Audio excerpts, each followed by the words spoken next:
the tone, and what it says about discipline at a moment when the political stakes are already high.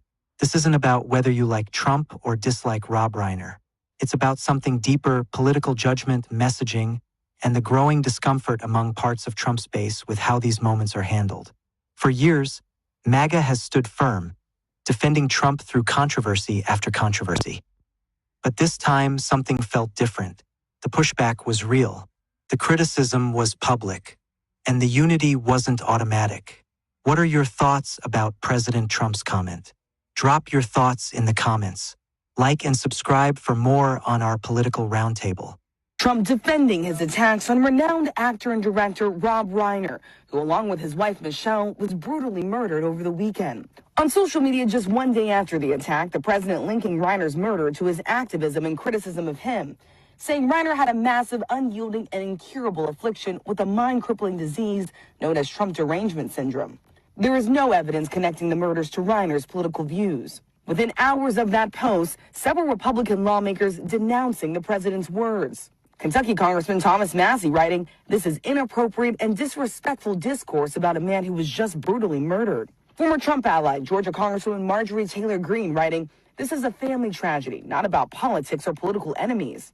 But when asked about that criticism, the president doubled down. He became like a deranged person, Trump derangement syndrome. So I was not a fan of Rob Reiner at all, in any way, shape, or form. I thought he was very bad for our country. Democrats say the president's comments stand in sharp contrast to what he and other Republicans said after the brutal murder of conservative activist and Trump ally Charlie Kirk in September. Massachusetts Congressman Seth Moulton accusing the president of celebrating the Reiner's deaths because of their political views, saying it's, quote, the exact same behavior that Republicans complained about after Charlie Kirk's assassination. Days after Kirk was shot, Vice President J.D. Vance called for anyone who celebrated Kirk's death to lose their job. The First Amendment protects a lot of very ugly speech, but if you celebrate Charlie Kirk's death, you should not be protected from being fired for being a disgusting person. A spokesperson for Turning Point USA, the organization Kirk founded, sharing this video of Reiner condemning political violence, saying Rob Reiner responded with grace and compassion to Charlie's assassination. It's beyond belief what happened to him, and that should never happen to anybody. I don't care what your political beliefs are.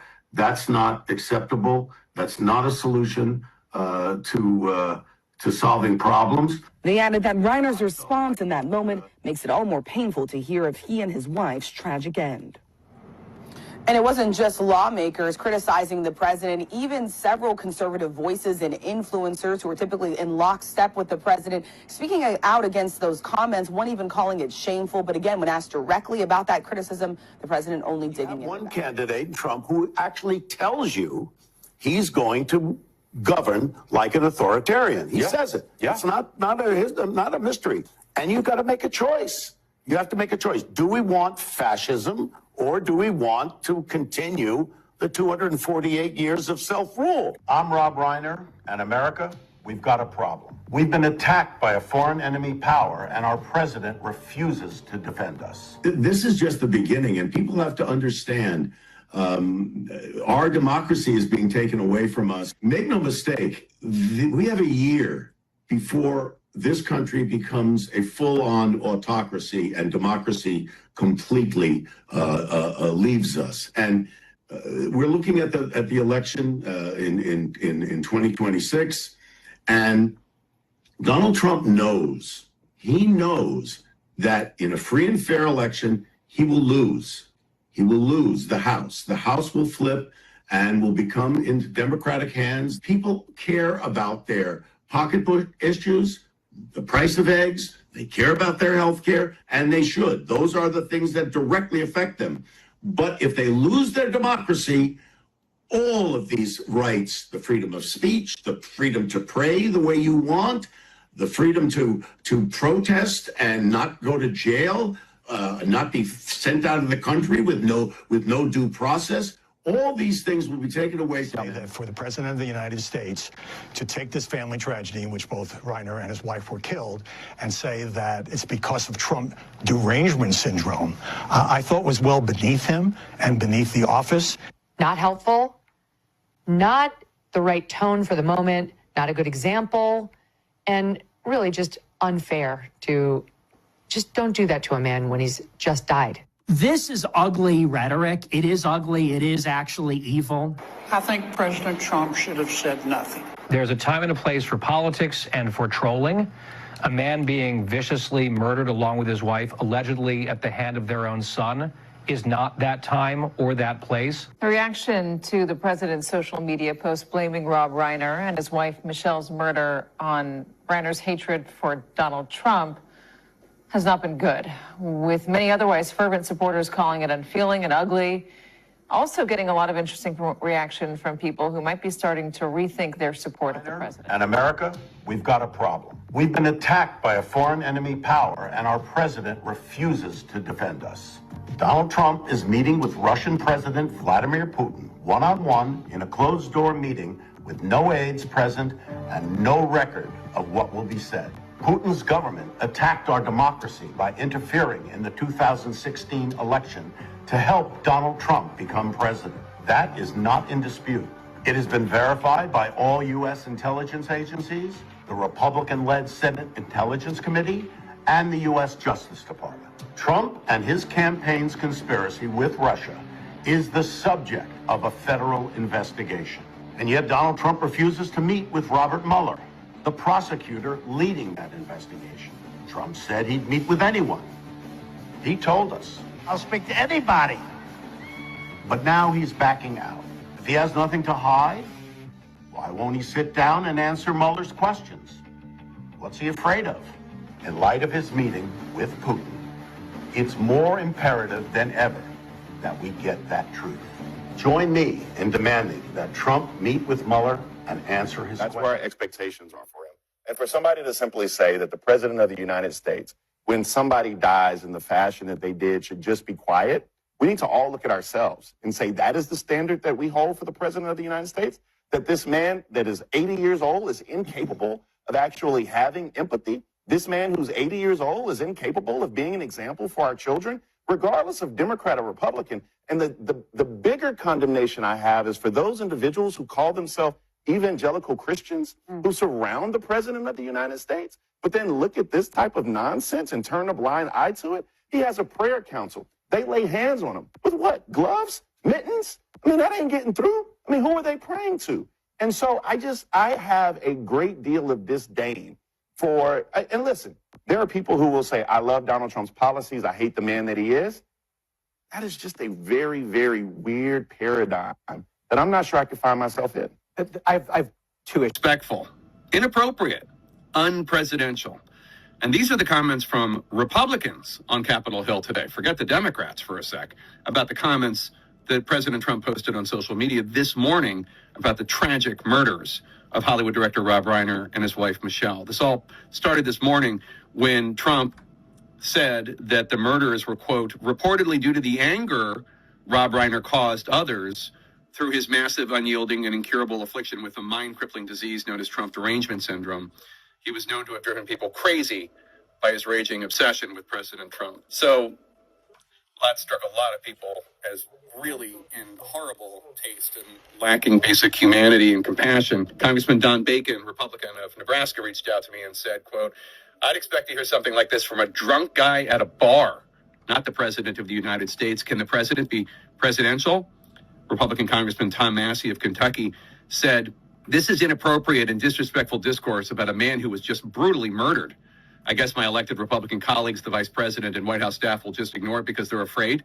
I challenge anyone to defend it. Congresswoman Marjorie Taylor Greene said this is a family tragedy, not about politics or political enemies, and should be met with empathy. Interestingly, President Trump's comments about Rob Reiner and his wife being murdered are in stark contrast with what Rob Reiner said after Charlie Kirk was murdered. He went on Piers Morgan's show and said the following about the horrific murder of Charlie Kirk. I don't care what your political beliefs are. That's not acceptable. That's not a solution to solving problems. And I felt like what his wife said at the service that the Memorial Day had was exactly right. And what she said to me was beautiful and absolutely, when she forgave his assassin. And I think that is admirable. Quite a contrast from what President Trump said about Rob Reiner. We saw the major fallout happen, the tragic murder of Rob Reiner and his wife.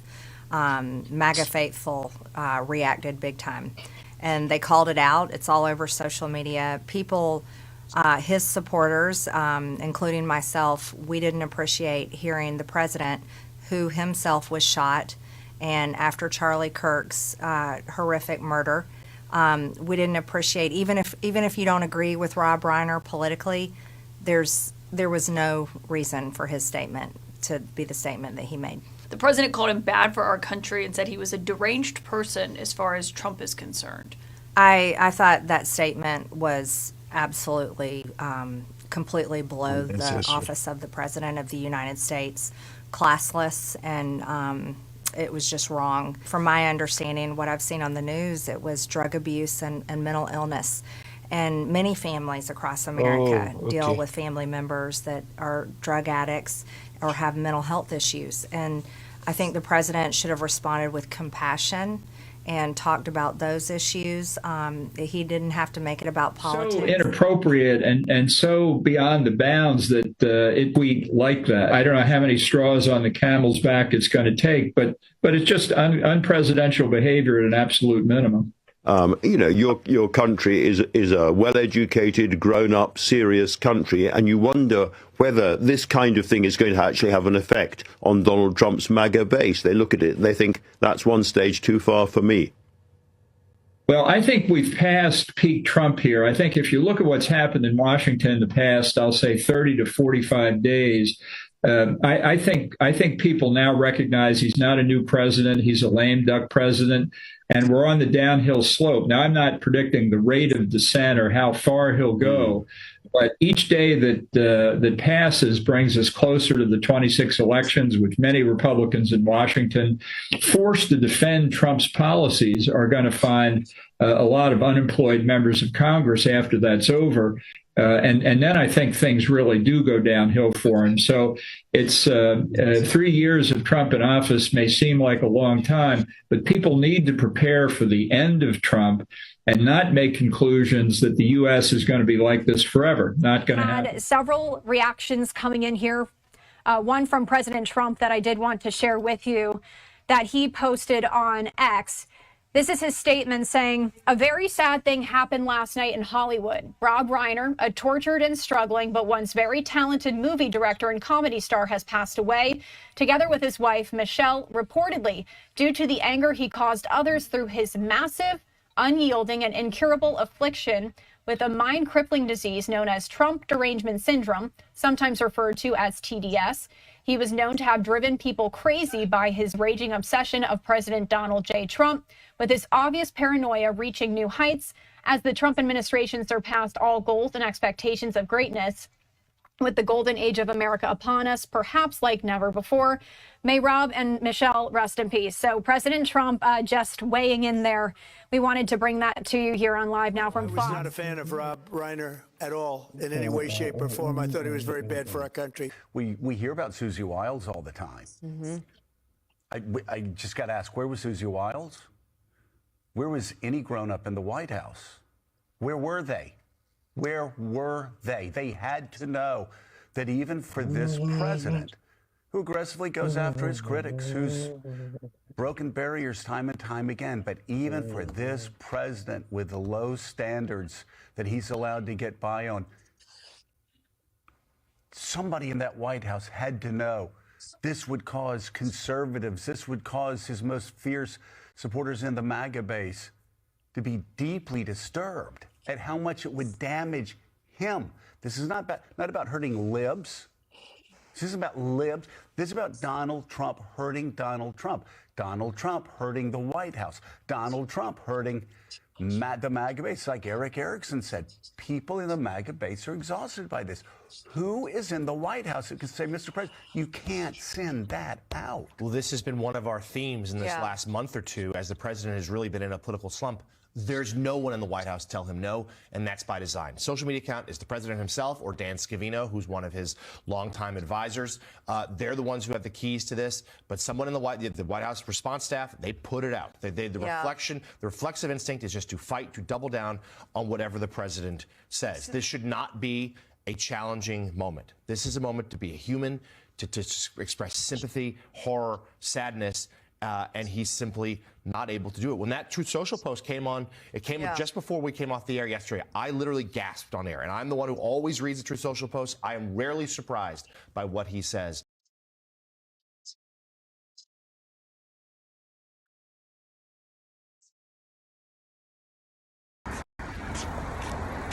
Easy. I see. Yeah. It's very cool, eh? All right, buddy. I'll see you later, okay? Okay, see you later. All right? Okay. I love you. Love you too. Bye. Bye-bye.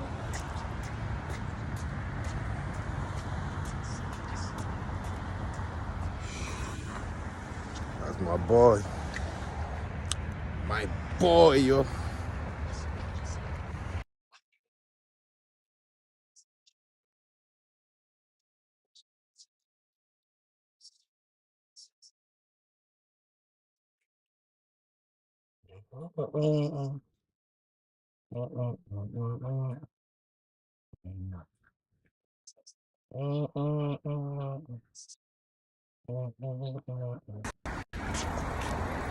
Easy. I see. Yeah. It's very cool, eh? All right, buddy.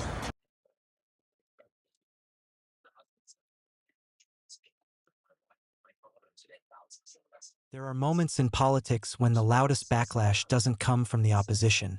It comes from your own side. And that's exactly what we're witnessing right now.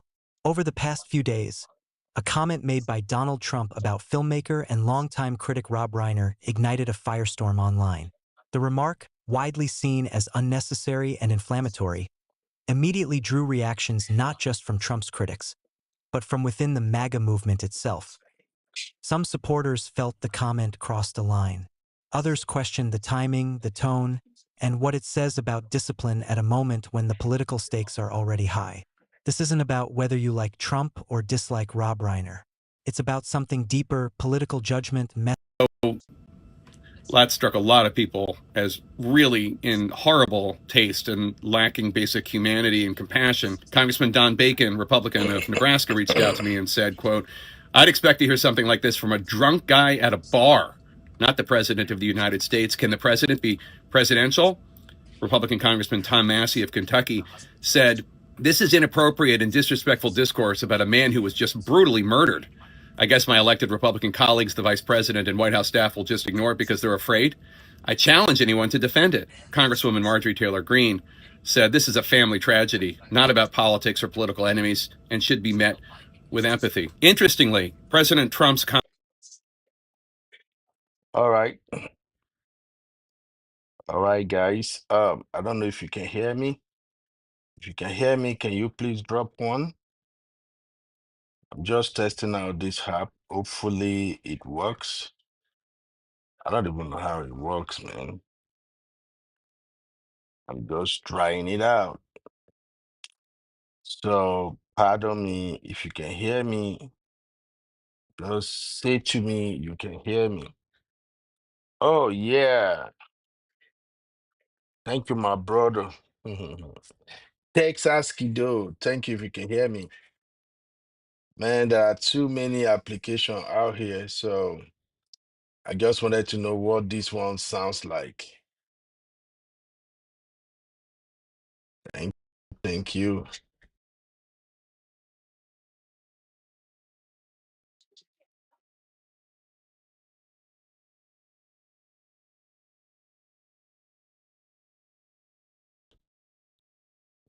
All right, I'm gonna shut this down right now. Thank you, bro.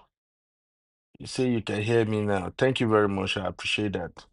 I'm still working around this thing.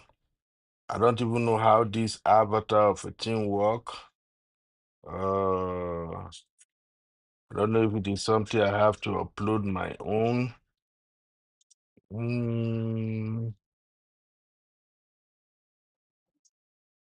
Okay, I don't know what all this does, but God help us. I actually wanted to like remove this avatar, and right now I don't know how to do it, but somehow I will get around it. Okay.